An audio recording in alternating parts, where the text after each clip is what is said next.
Hi folks, Tonester here again with another Ace Tanker replay. This time we're on Glacier. We're in the T71, which we haven't played a huge amount. I have a pretty poor crew in it, so I do run Coke on it.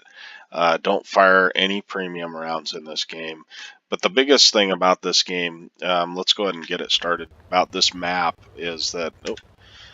or two times there, is that the middle is very important, and people still have not quite figured that out.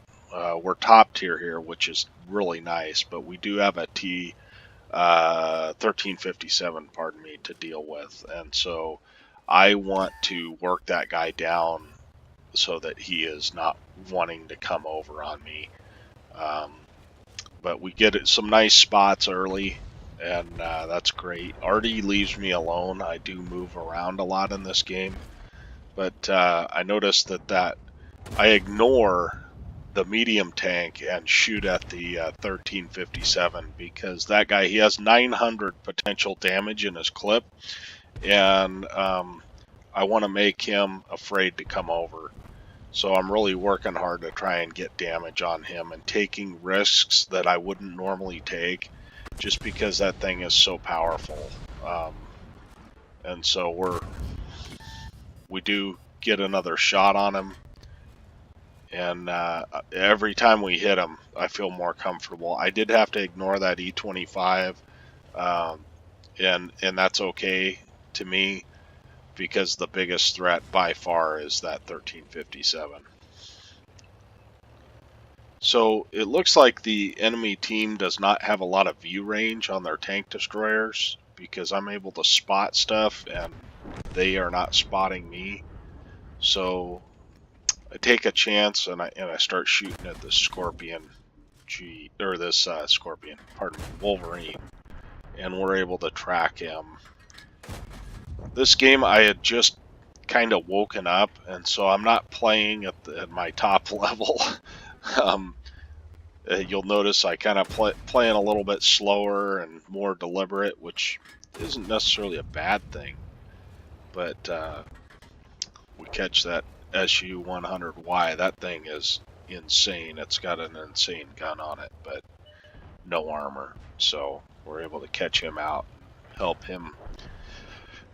take him out of the game. Once again, I'm popping over just to get another shot on this 1357. And nobody's punishing me, so I kind of pop back over and try and get another shot, keep this rock between me and the majority of the enemies. We are down 2-5. However, this map seems like if you push, you're punished on this map, and so we spot another Stug, and he's kind of out in the open. He's probably got binos. I know that thing doesn't have great view range, so when he's moving, he doesn't have much view range. So I think that this 1357 might be sneaking around the side, so I kind of want to see if he is. Apparently he's not. And we've got two heavy tanks that are pushing around, looks like the north side. And I do spot this E25, and I'd like to kind of get him out of the game because he's in a very good position. That position is a little overpowered in my opinion on this map, but I do take a hit from him from stealth. So this light or medium tank is way overcommitted, and he does take out our Dicker Max, but I'm able to take him out as he's a one-shot. So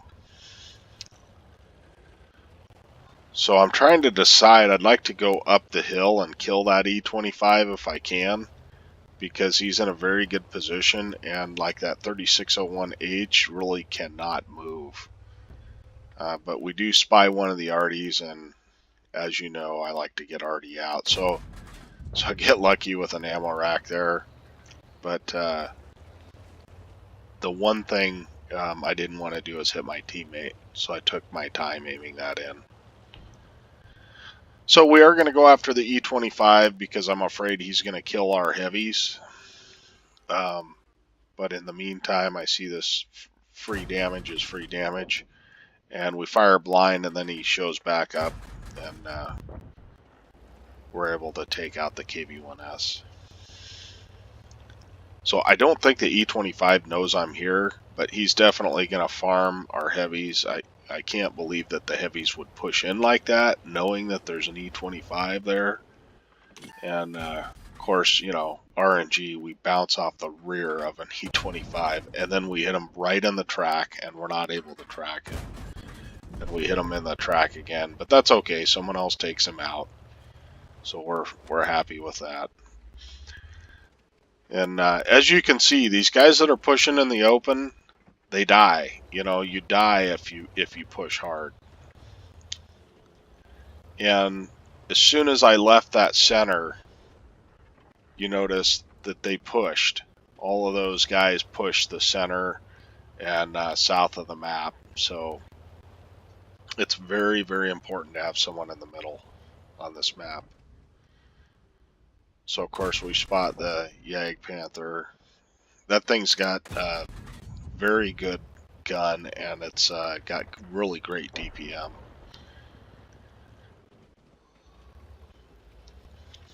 So now the situation is we've got two arties that at this point in time are completely unprotected.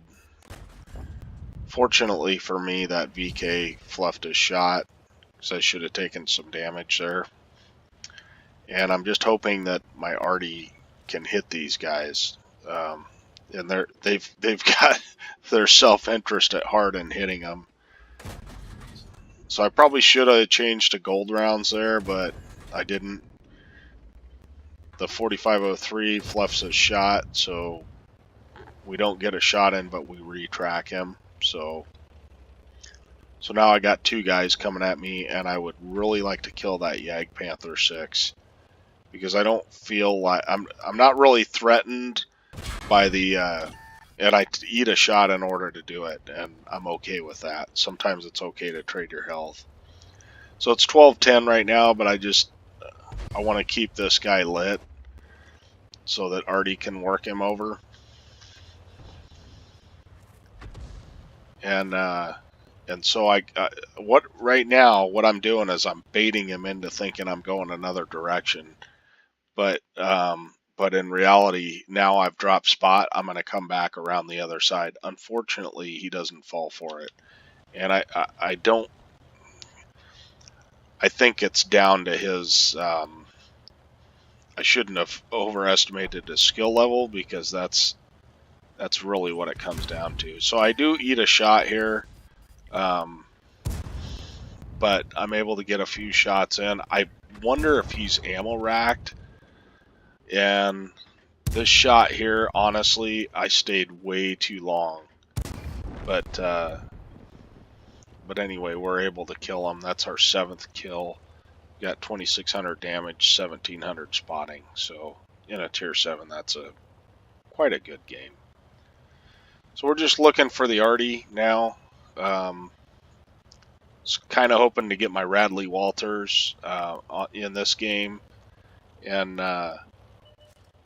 and we do spot him, but I faff around here trying to get an easy shot on him. Of course, that doesn't happen.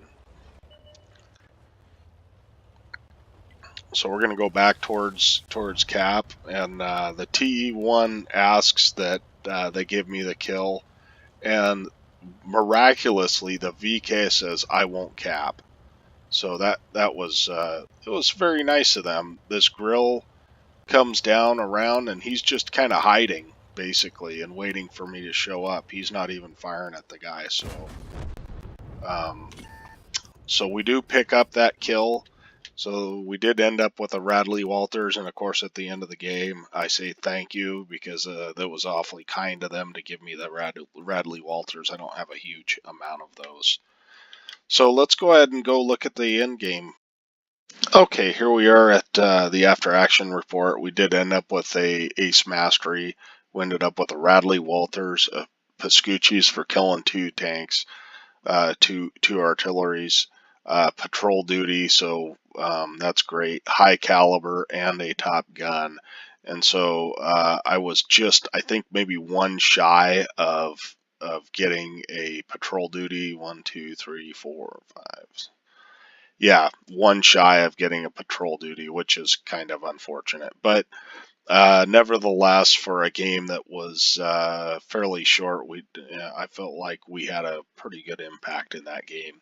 And a shout out to that T1 Heavy. He did 1900 damage as a bottom tier in heavy in this game. That is amazing. And so we had a fairly good team. We had a few guys that not really pull a bunch of weight, but the enemy team just did not have the view range in this map. I don't know why, but it goes to show you how important view range is. So we shot 33, hit 30, and pen 21. It's a light tank. It's a low caliber gun. Um, so be it. That's okay. 2,700 damage, 1,700 assist. And then with all the epic medals, of course, we ended up with 1,570 base XP. I forgot to mention that. So 20,000 credits because we didn't fire any gold, and I have like 500 cokes in my. I would end up with 821 profit if I had to pay for the coke. So this was a 5 times on a 5 times event. I didn't have any boosters going, but I ended up with 7,800 basic or 7,800 XP, 390 free XP. So for 9 minute game, that's a pretty good round. So I appreciate you watching. Subscribe for more content if you're interested, and we'll catch you on the next one.